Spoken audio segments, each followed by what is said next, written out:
अच्छा इकबाल साहब, ये मैं जानना चाह रहा हूँ कि हम कितना ऑनेस्टली हिस्ट्री लिखते हैं, कितना ऑनेस्टली हिस्ट्री पढ़ा रहे हैं अपनी यंगर जनरेशन को। मसलन आपने 1937 की बात की, वो मुझे पता है कि हमारी टेक्स्ट बुक्स में ये कहा जाता है कि जी कांग्रेस की गवर्नमेंट ने अनस्पीकेबल अट्रॉसिटीज कमिट की, नाकाबिले बयान मजालिम ढाए।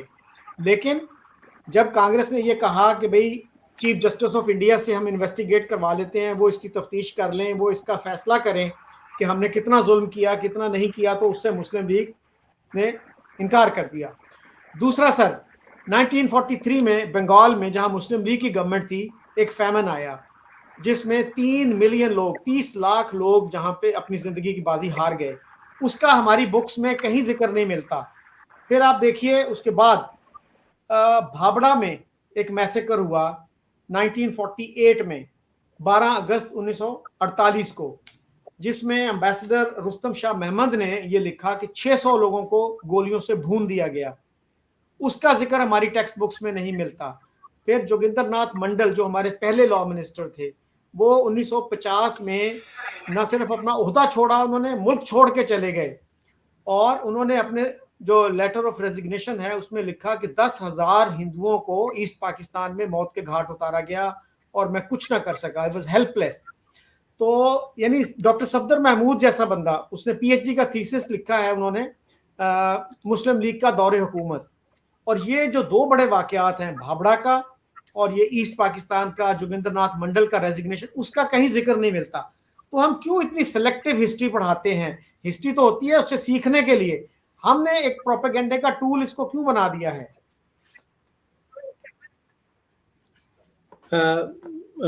बहुत आपके वैलिड क्वेश्चंस हैं। और जुबैर साहब ने इतनी बातें कही हैं, इतनी वसी पैमाने पे बातें कही हैं, जो कि जाहिर है कि जो आपके सवालात हैं वो फिर गायब हो जाते हैं। मैं पहले आपके सवालात के जवाब देने से पहले मैं इनको सिर्फ गोशगुजार करना चाहूंगा कि मुझे लगता है इनको हिस्ट्री का बड़ा शौक है। मुझे बताइए कि इंडस सिविलाइजेशन में हिंदू था? हड़प्पा सिविलाइजेशन में हिंदू थे? ये हिंदू कहां से आए थे?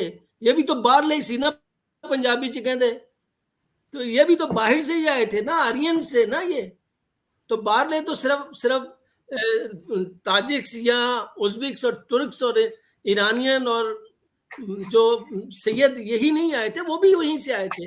दूसरी चीज ये है कि पहले मैं ये बता दूं मैं कौन हूं। चावला हिंदू कास्ट है, मैं भी, मेरे बाओजाद भी हिंदू थे। तो सिर्फ आपका इल्मिया नहीं, मेरा भी इल्मिया है।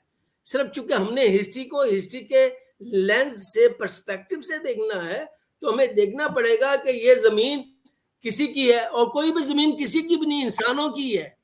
अगर कत्ल हुआ हिंदू या मुसलमान या सिख ईसाई कोई भी हुआ, तो वो है तो इंसान। गलत है अगर मुसलमानों ने किया गलत किया, सिखों ने किया गलत किया, हिंदुओं ने किया गलत किया। हम सवाल कोशिश कर रहे हैं समझने की कि ये दो कौमी नजरिया कैसे पैदा हुआ, और हम ये सवाल कोशिश कर रहे हैं, शकील साहब की मेहरबानी, हम ये देखें कि ये पाकिस्तान जो हमने बनाया किन तसव्वुरात आइडियालॉजी को सामने समझ के बनाया, और फिर ये जो उन्होंने सवालात किए कि वो क्या आइडियालॉजी पाकिस्तान बनने के बाद क्यों हमें उस तरह दिखाई नहीं देती जो आपने सवालात किए कि पंजाब 12 करोड़ का है, पाकिस्तान में ये हो गया। और अभी ये जो आपके ख्याल में अगर हम कहें कि जी नेशनलिज्म, अब अगर नेशनलिज्म लैंग्वेज की बुनियाद पे थी तो फिर बनने देते हैं ना। लॉर्ड माउंटबेटन ने कहा था, फिर ये घबरा गए कि बल्कनाइजेशन हो जाएगी, ये तो छोटे छोटे कितों में बड़े सगीर छोटे छोटे हिस्सों में बट जाएगा। बटने देते ना भाई। अगर नेशनलिज्म की डेफिनेशन कल्चर पे है और लैंग्वेज पे है, एथनिसिटी पे है और एक ज्योग्राफी पे है, तो बनने देते। बंगालियों को अलहदा बनाने देते, उड़ीसा को अलहदा बनाने देते, मद्रासियों को अलहदा बनाने देते, महाराष्ट्र में अलहदा बनाने देते, इधर सिंधियों को अलहदा, पुख्तूनों को अलहदा बनाने देते ना। फिर आप कह रहे थे इंडियन नेशनलिज्म, कहाँ इंडियन नेशनलिज्म? अंग्रेजों ने इंडियन का लफ्ज दे दिया, आपने ले लिया, और आप जब साहब आप उसको ले रहे हैं, और फिर आप कह रहे हैं मुसलमान हिंदू। ये एक फीलिंग है, ये आज फीलिंग है, कल को नहीं रहेगी। आपने जैसे कहा एंशियंट जमाने में मजहब की बुनियादों पर अंपायर्स बनी, जैसे होली रोमन अंपायर बनी। होली रोमन अंपायर से पहले रोमन अंपायर थी, फिर होली रोमन अंपायर टूट गई, फिर इटली बन गई, इटली के कई टुकड़े, सैकड़ों टुकड़े बन गए, जर्मन के टुकड़े बन गए, ऑस्ट्रिया के बन गए। फिर ये एक यूनिफिकेशन का प्रोसेस शुरू हो गया, स्पेन के बन गए, पुर्तगाल बन गए, और आज 30 से ज्यादा यूरोपियन रियासतें बन गई। ये हिस्टोरिकल प्रोसेस है। इसको समझने के लिए बात नहीं, सिर्फ पढ़ना पड़ेगा और समझना पड़ेगा, और समझकर आर्गुमेंट को डेवलप करना पड़ेगा। अब हम आते हैं इंडिया में। इंडिया इज, अंग्रेज कहता है, हिंदू खुद कहते हैं भाई, इंडियन हिस्टोरियोग्राफी कहते हैं इंडियन सब कॉन्टिनेंट। जब हम सब कॉन्टिनेंट कहते हैं, स्मॉल कॉन्टिनेंट कहते हैं, जिसका मतलब मान लेते हैं कि यार हिंदुस्तान सिर्फ एक कौम, एक रियासत, एक मुल्क का नाम नहीं था। तो गोया ये कि मैं ये नहीं कह रहा कि पाकिस्तान था, मैं ये नहीं कह रहा कि हिंदुस्तान था। हिंदुस्तान तो मुगलों ने कहा, उससे पहले ये लफ्ज बना। पर जब पाकिस्तान बना तो जो कांग्रेस जमात थी उन्होंने इसका नाम भारत रखा है। आप जरा पढ़ लीजिएगा, भारत, भारतीय जनता पार्टी जो बनी है वो ठीक बनी है। ये हिंदुस्तान का, हिंदुओं का मुल्क है। अच्छा, हिंदुओं को क्यों फील होता है कि हम हिंदू हैं? आज क्यों भारतीय जनता पार्टी और वो जो हम कहते हैं हिंदुत्व आज क्यों आया हुआ है? ये वेव है, वेव चलती हैं। हमें हिस्टोरिकल प्रोसेस में समझना पड़ेगा। हम ये नहीं कहते गलत है, ये ठीक है, ये अवाम पे छोड़ दें, अवाम की अपनी फीलिंग है। इसके असरात बुरे होते हैं, अच्छे भी होते हैं। आपका जो शकील साहब जो सवाल था, वो जो हिस्टोरियोग्राफी, जब जिन्ना ने ये कहा, गांधी जी को कहा कि गांधी जी, हम ये महसूस करते हैं, बहुत सारी कंप्लेंट्स आ रही हैं हिंदू अक्सरियती इलाकों से कि मुसलमानों के साथ ज्यादतियां हो रही हैं, तो आप ऐसे कीजिए, हम मिलकर बैठकर इसका मामले का हल तलाश करते हैं। फिर उन्होंने लॉर्ड लिथको को मिले और लेटर लिखा। उन्होंने कहा जनाब ये मुसलमानों की कंप्लेंट्स हैं, ये नहीं कहा कि सच है। उन्होंने कहा आप इसकी इंक्वायरी कीजिए। उन्होंने कहा इंक्वायरी नहीं करें, आप कोर्ट में जाएं। और फिर कांग्रेस ने भी वही लफ्ज बोला, क्योंकि उन दोनों वो मैं और तुम बराबर थे, एक ही थे, वन पेज थे लॉर्ड लिथको और कांग्रेस, वन पेजर थे वो। तो उन्होंने कहा जी जब आप कोर्ट में जाए, तो कायदे आज़म का जो वर्ड है वो बड़ा लाजवाब। उन्होंने कहा यार ये जो सियासी मामला जब अदालतों में जाते हैं तो फिर अदालत भी पार्टी बन जाती है। और आज हम पाकिस्तान में ये देखते हैं कि जो भी पॉलिटिकल इशू अदलिया में जाता है वो फिर पॉलिटिकल डिसीजन ही लेकर आता है। तो हमें सियासी जमातों को मिल बैठकर आपस में मामला को सुलझाने की जरूरत है। तो कायदा गांधी जी ने अपने लेटर में लिखा, अपने बातों में लिखा किसी जगह पर, उन्होंने कहा यार अगर मैं जिना से मिल लूंगा तो ये जिना का कद बढ़ जाएगा। जिना को तो इतनी सी सीटें मिली हैं और कांग्रेस ने तो जनाब लैंडस्लाइड विक्ट्री ली है, हम इसका कद क्यों बढ़ाए? फिर वो उन्होंने 44 में बढ़ा दिया जिना का कद। तो ये एक वजह ये थी। फिर वो जो हमने कहा ना जो केपी में वाकया हुआ, और फिर शायद आपने बंगाल का हवाला भी दिया, ये जो वाकया हुआ है कोई उसकी ऑफिशियल रिपोर्ट्स नहीं है। जैसे अभी बन्नू में वाकया हुआ, बन्नू में जैसे ही वाकया हुआ तो वो कभी पता चला 100 बंदा मर गया, कभी देखा जी वो तो वही 48 वाला वाकया हुआ, लोगों को जिंदा जला दिया गया, लोगों को मार दिया गया। अब जो ऑफिशियल रिपोर्ट आई है जो कि केपी गवर्नमेंट पीटीआई ने दी है, एक बंदे की शहादत का जिक्र है जो कि जुल्म है। मैं समझता हूँ नहीं किसी को शख्स को जख्मी होना चाहिए था, न शहीद होना चाहिए था। उन्होंने भी जो लिखा है, एक शख्स के लिखने से क्या क्या वो वेरीफाई हो जाता? उसके लिए बिल्कुल एक जीआईटी होनी चाहिए, एक इन्वेस्टिगेशन होनी चाहिए। उस वक्त भी होनी चाहिए थी, गलत किया था उस वक्त का जो चीफ मिनिस्टर था वो भी तो देखिए ना, वो भी केपी से ही था ना, पठान ही था ना, और उसी ने गोलियां चलवाई, उसी ने ऑर्डर दिया। फर्ज कीजिए तो ये इतने बंदे तो मैं नहीं समझता कि इतने ज्यादा लोग मारे गए थे, चंद एक लोग मारे गए होंगे। और दूसरा रहा बंगाल में वाकयात। बंगाल में भी यकीनन बहुत सारी एग्जेजरेशन हो जाती है जब पोलराइजेशन होती है ना सोसाइटी में, जैसे जिन्हें सब कह रहे थे, पॉलिटिकल पोलराइजेशन हो, सोशल पोलराइजेशन हो, रिलीजियस पोलराइजेशन हो, तो उसमें फिर विक्टिम कार्ड खेला जाता है। इतनी सी बात को राय को पहाड़ बना दिया जाता है और ये हमारे यहाँ पढ़ाया जाता है, ऐसा नहीं है। मतलब बात शकील साहब, फिर मजे की बात यह है कि हमारे सैयद मिनाजुल हसन ने पीएचडी का थीसिस किया उन्हीं पे, चीफ मिनिस्टर साहब पे। उन्होंने लिखा I'm familiar with that book, yeah. Sikandar साहब जी उन्होंने लिखा है इस वाक्य को जी। लेकिन जाहिर वो हमारे दोस्त है, मैंने कुछ चैलेंज नहीं किया कि यार तुमने कितनी चीजों से वेरीफाई किया है। हम जो हिस्टोरियन है ना, सिर्फ एक ऑफिशियल डॉक्यूमेंट नहीं देखते हैं, ऑरल हिस्ट्री भी देखते हैं, फिर लोकल डॉक्यूमेंट्स भी देखते हैं, लोकली जाकर लोगों को वेरीफाई करते हैं, डेड बॉडीज को वेरीफाई करते हैं। आपको पता है थानों से देखा जाता है और फिर अस्पतालों में देखा जाता है, तब जाकर। इसलिए हिस्टोरियन की जिम्मेदारी बहुत ज्यादा होती है। लेकिन हिस्टोरियन की जो ये जो किताबें होती हैं, ये जो बुक होती है, टेक्स्ट बुक नहीं होती हैं कि जी 100 पेज की 150 पेज की टेक्स्ट बुक है और ये सब बच्चों को पढ़ाई जाए। ये जो बुक होती है रेफरेंस बुक होती है, इसको पढ़कर लोग आगे रिसर्च करते हैं, मजीद उसको चैलेंज करते हैं, बहुत सारी बातों को बढ़ावा देते हैं, कम करते हैं। तो मैं ये जावेद साहब से रिक्वेस्ट करूंगा, बजाय इसके कि हम हिंदू और सिखों के मामले में पढ़े, हम चूंकि दो कौमी नजरिया को समझने की कोशिश कर रहे हैं, किस हद तक ठीक निकला। 1971 में बहुत बुरा हुआ, बंगालियों के साथ जुल्म हुआ, बंगाली हमसे अलहदा हुए, हमें उनको उनके साथ ज्यादतियां नहीं करना चाहिए थी। लेकिन बात इतनी है, मजे की बात यह है कि बंगाली तो वो थे जिन्होंने मुस्लिम लीग बनाई, बंगाली तो वो थे जिन्होंने यहाँ पर आकर करारदाद लाहौर पेश की, बंगाली तो वो थे जो पाकिस्तान बनने में जनाब सोहरवर्दी साहब थे, और बहुत सारे बड़े बड़े लोग जो थे, वो बंगाली ही जो पावर में थे, बंगाली ही ज्यादा पढ़ा लिखा था। पाकिस्तान से 47 से लेकर 71 तक 70 तक उन पर जुल्म हुआ। मुजीब शेर की आखिरी भी तकारीर ये थी कि मैं पाकिस्तान से अलहदगी नहीं चाहता, पाकिस्तान में बनना चाहता हूँ। There are many factors.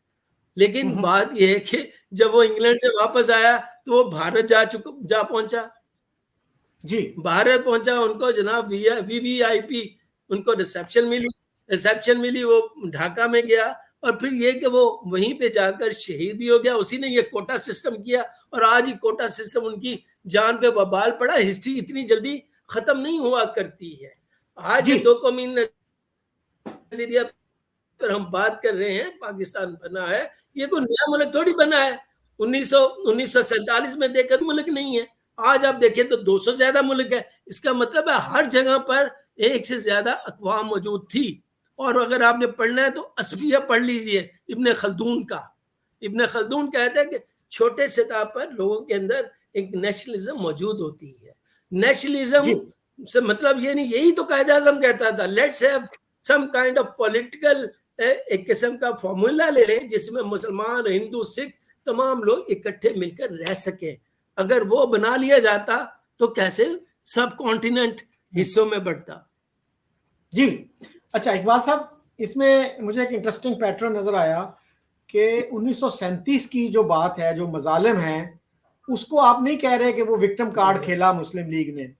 उसको तो हमारी टेक्स्ट बुक्स एक हकीकत के तौर पे, इनडिस्प्यूटेबल फैक्ट के तौर पे पढ़ाती हैं। और बाकी बातें जहां पे आती हैं जो मुस्लिम लीग के पर्सपेक्टिव को क्वेश्चन करती हैं, उसको कंट्राडिक्ट करती हैं, उसको आप कहते हैं कि वहां पे इन्वेस्टिगेशन होनी चाहिए, वहां पे एक बंदे की बात को यकीन नहीं करना चाहिए। तो सर वो प्रोपेगेंडा फिर दोनों तरफ होगा ना। अगर वहां पे प्रोपेगेंडा, तो मुस्लिम लीग ने जो कुछ किया वो भी प्रोपेगेंडा था। तो अभी आप क्या कहेंगे जावेद साहब? मैंने कहा इन्वेस्टिगेशन, मैं तो कह रहा हूँ इन्वेस्टिगेशन होनी चाहिए। के अजीज का तो आपको पता है कि लास्ट डेज में उन्होंने क्या क्या बयान दिए थे। तो के अजीज ने ही जो कांग्रेस मिनिस्ट्रीज पे किताबें लिखी हैं, 3 वॉल्यूम्स लिखे हैं, उन्हें पढ़ लीजिए। उनके अपने फिर तारा चंद की किताब पढ़ लीजिए, मशीर अल हसन की किताब पढ़ लीजिए। हाँ, ये जरूर है कि उसमें वेरिफिकेशन ऑफ डिग्री हो सकता है। किसी ने कहा यार ये बहुत बड़ा जुल्म है, लेकिन किसी ने कहा यार जुल्म हो रहा था, लेकिन ये किसी ने नहीं कहा कि जुल्म नहीं हो रहा था। अच्छा, उसमें इकबाल साहब बात यह है कि क्या 1971 में जुल्म नहीं हुआ? वो जुल्म नहीं हम पढ़ाते अपने बच्चों को, 1937 वाला पढ़ाते हैं। तो ये है ना हमारा डबल स्टैंडर्ड। पढ़ाते हैं ऐसे। देखिए शकील साहब, पहले भी बात हुई है, हम बच्चों को पढ़ाते हैं। देखिए हमारे बस में है मास्टर लेवल पर, ग्रेजुएट लेवल पर पढ़ाना। हम प्राइमरी लेवल पर नहीं पढ़ाते हैं। हम पढ़ाते हैं, बच्चों को अवेयरनेस देते हैं, कॉन्शियस करते हैं कि ये इकबाल साहब गुजारिश ये है, ये मास्टर्स लेवल पे साहब से, और आप तो जानते ही साहब से जैसा ये जो नेशनलिज्म डेवलप होती है ना, ये एहसास महरूमी से डेवलप होती है। अगर आप एहसास महरूमी को एड्रेस कर लेंगे तो किसी भी कौम में एहसास महरूमी नहीं पैदा होगी। उस एहसास महरूमी को कम्युनिटी में ना बदलने दें और कम्युनिटी को नेशनलिज्म में ना बदलने दें और नेशनलिज्म को सेपरेट कंट्री की तरफ ना जाने दें। ये तमाम ग्रेजुअल प्रोसेस हुए हैं इंडिया में। जो हम बात करते हैं कि मुसलमान हुक्मरान थे, इसलिए नहीं करते कि काबिल फख्र थे, तो हम ये इसलिए करते हैं कि वो भाई मुल्क में मुसलमान थे, फिर वो जब महकूम हुए तो उस वक्त हिंदू ही तर्ज खा लेते ना, कांग्रेस ही तर्ज खा लेती, उनको कहती हमें ऑन बोर्ड लेना है। उन्होंने ले लिया मुल्ला को और मुल्ला ने आज तक हिंदुस्तान में भी तबाही लाई और पाकिस्तान में तबाही लेते आ रहा है। अच्छा इकबाल साहब, मैं जो बात कर रहा हूँ ना, मैं ये बात कर रहा हूँ कि स्कूल और कॉलेज में जो हिस्ट्री पढ़ाई जाती है ना बच्चों को, उसमें क्या पढ़ाया जाता है? अब मास्टर्स लेवल पे आप जो कुछ भी पढ़ाते रहे, मास्टर लेवल पे हिस्ट्री में कितने लोग आते हैं?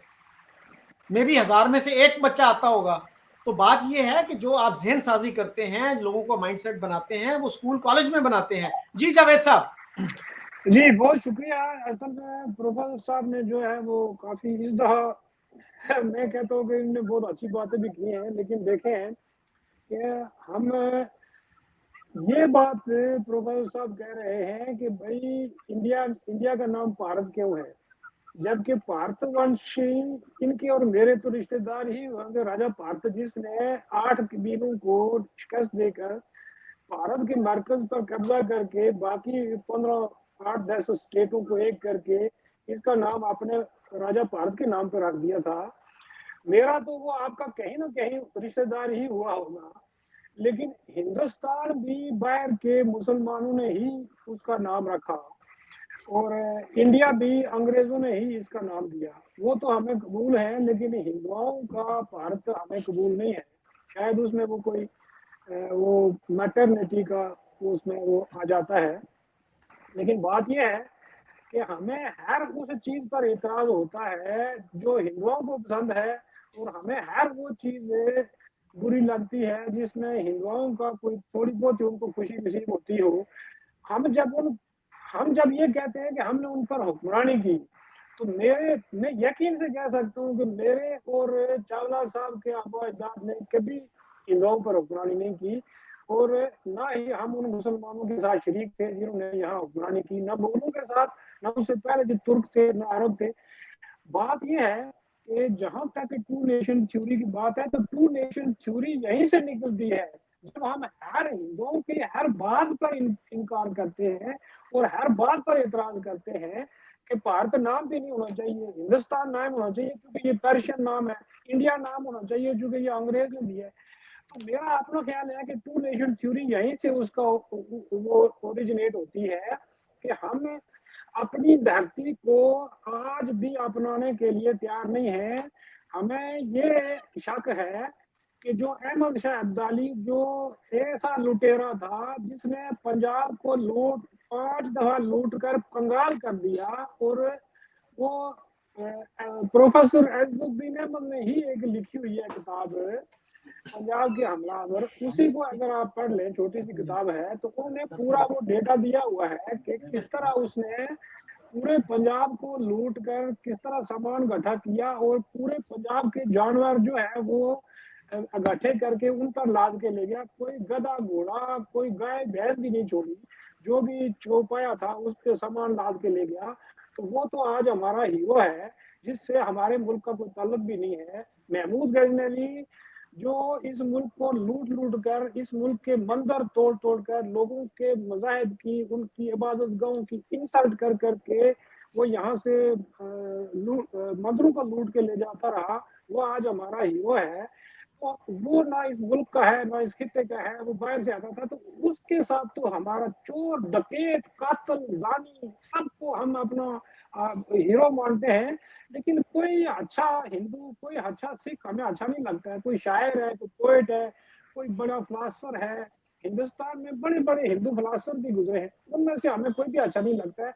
हमें तो गांधी अच्छा नहीं लगता है, उसको भी हम मकार बाणिया कहते हैं, जिसको पूरी दुनिया जो है वो, मैं उसकी सियासत से मैं एग्री नहीं करता हूँ, या चावला साहब भी एग्री ना करें, लेकिन उसकी ह्यूमैनिटी को पूरी दुनिया मानती है। गौतम बुद्ध जैसा बंदा जो दुनिया में शायद एक ही गौतम बुद्ध है, वो इसी धरती का था, उसको तो हम कभी भी अपनी किताबों में जगह नहीं देते हैं।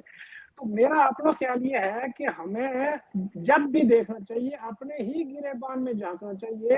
हिंदुओं ने हमारे साथ कुछ भी बुरा नहीं किया है, उन्होंने सिर्फ हमें ये कहा है कि आप अपनी धरती के बनो, अपनी धरती के लायल बनो, अपने लोगों के लायल बनो। उन्होंने कभी हमें नहीं कहा है कि आप वापस हिंदू हो जाओ या हम आपको हिंदू कर देंगे।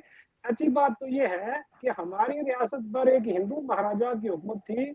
इस पूरे 150 साल में या 100 साल में हमारे डोगरा हिंदू राजा ने एक भी मुसलमान को वापस हिंदू नहीं किया, जबकि उसके पास एब्सोल्यूट पावर थी।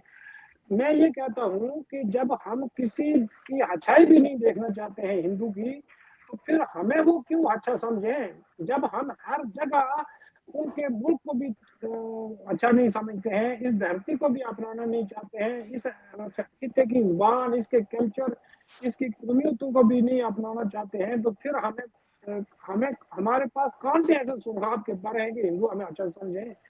तो टू नेशन थ्योरी दरअसल मुसलमानों के रेगोरेशन में बसी हुई है, और ये उसको इसलिए प्रमोट करते हैं कि ये फ्यूडल नजरिया है, और ये असल में नॉन डेमोक्रेटिक गवर्नमेंट को, नॉन डेमोक्रेटिक स्टेट को प्रमोट करती है।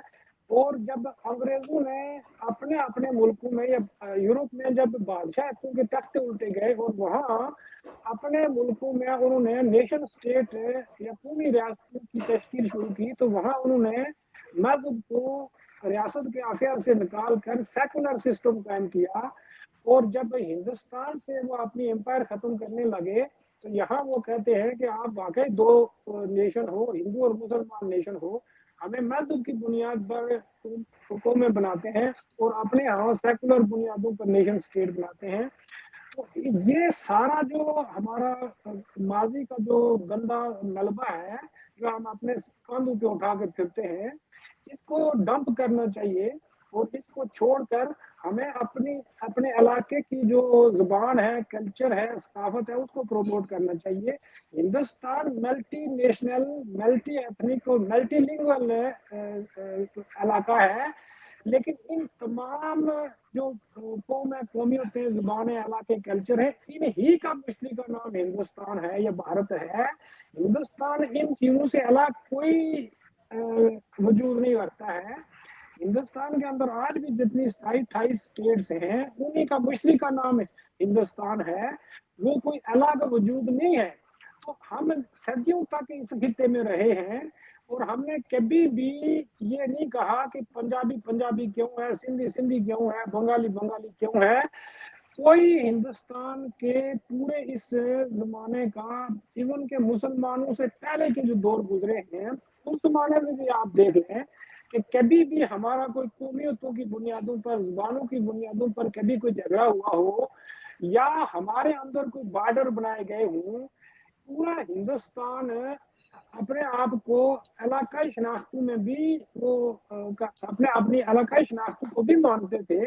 हमारे तो बादशाहों के ज़माने में भी इलाकाई शनाख्तों को कभी ख़त्म नहीं किया गया, जबकि उस ज़माने में ज़ुबानों को ख़त्म किया जा सकता था, लोगों को सुप्रेस किया जा सकता था, लेकिन किसी ज़ुबान को ख़त्म नहीं किया गया है। आज भी हिंदुस्तान में 2500 डायलेक्ट्स और पाकिस्तान में 100 से ज़्यादा ज़ुबानें बोली जाती हैं, तो जिनको हम खत्म करने पे तुले हुए हैं उर्दू के उस पर।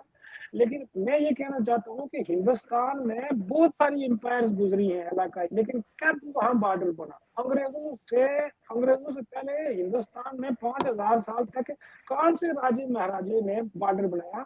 कोई भी बॉर्डर नहीं था। मेरे सके कजन पंजाब में रहते हैं, वो अपने आप को पंजाबी कहते हैं। एक हमारे कजन सिंध में रहते हैं, वो सिंधी स्पीकिंग है, वो सिंधी कहते हैं अपने आप को।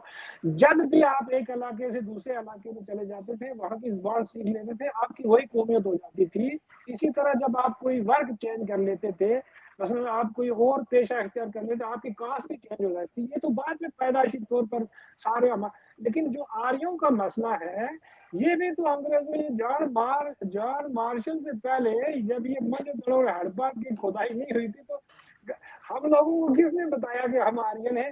ये जो आर्यन हिंदुस्तान के पुराने लिटरेचर में वर्ड आर्या है, ये किसी नस्ल के लिए नहीं है चावला साहब। आप अगर कदीम हिंदुस्तान का लिटरेचर, मैं वो पूरी मनुस्मृति देख चुका हूँ, उसमें कुछ भी नहीं है। ये जो हमने कास्ट को बहुत बड़ा मसला बना के पेश किया, ये सिर्फ वर्क, डिवीजन ऑफ वर्क है, इसमें ये नेशनली डिफरेंस नहीं है। यहाँ हून आए, यहाँ कुशान आए, यहाँ यूनानी आए, कोई भी यहाँ जो रह गया उसने कभी अपने आप को यहाँ की धरती से अलग नहीं किया। लेकिन जो मुसलमान आए उनने कहा कि हम पर्शियन हैं, हम अरब हैं। हम आज भी गिलानी और जिलानी है चावला साहब, आज भी। और मैं और आप जितना मर्जी हम वो कर लें, लेकिन हमें ये कहा गया है कि जब तक हम हिंदू के दुश्मन नहीं बनेंगे, मैं और आप जब तक अपने अबू अजदाद को गाली नहीं देंगे, अपने पुरखों को अब्यूज नहीं करेंगे, मैं और आप अच्छे मुसलमान भी नहीं हैं और अच्छे पाकिस्तानी भी नहीं बन सकते हैं। मेरी और आपकी ये क्वालिफिकेशन रखी गई है। और जो बाहर का मुसलमान है, ये उसने हमारे लिए उसूल सेट किया हुआ है। तो हम किस बुनियाद पर फिर इस धरती को एक कर सकते हैं, यहाँ के लोगों को एक कर सकते हैं? कभी नहीं कर सकते हैं। जब हम इस तरह की सोच रखेंगे तो मेरे ख्याल में ना तो कभी हम हिंदुओं के साथ ताल्लुकात बेहतर कर सकते हैं, ना अपनी नेशन स्टेट बिल्ड कर सकते हैं, ना अपने पड़ोसियों के साथ कभी भी अच्छे ताल्लुकात बनाकर बेहतर जिंदगी गुजार सकते हैं। जी अच्छा जावेद साहब, आर्यन इन्वेजन की भी बात की चावला साहब ने, मेरा ख्याल है उस पर भी हमें तहकीक करने की ज़रूरत है, क्योंकि इंडिया में अब बहुत से लोग ऐसे हैं वो कहते हैं ये थ्योरी जो है बिल्कुल गलत है, इसलिए कि जहाँ से वो आए, जहाँ से कहा जाता है कि आर्यंस आए सेंट्रल एशिया से, वहाँ किसी हिंदू मंदिर के कोई रेलिक्स और आसार नहीं मिलते। तो इस पर भी रिसर्च करने की ज़रूरत है। So thank you very much Javed साहब, thank you very much Iqbal साहब।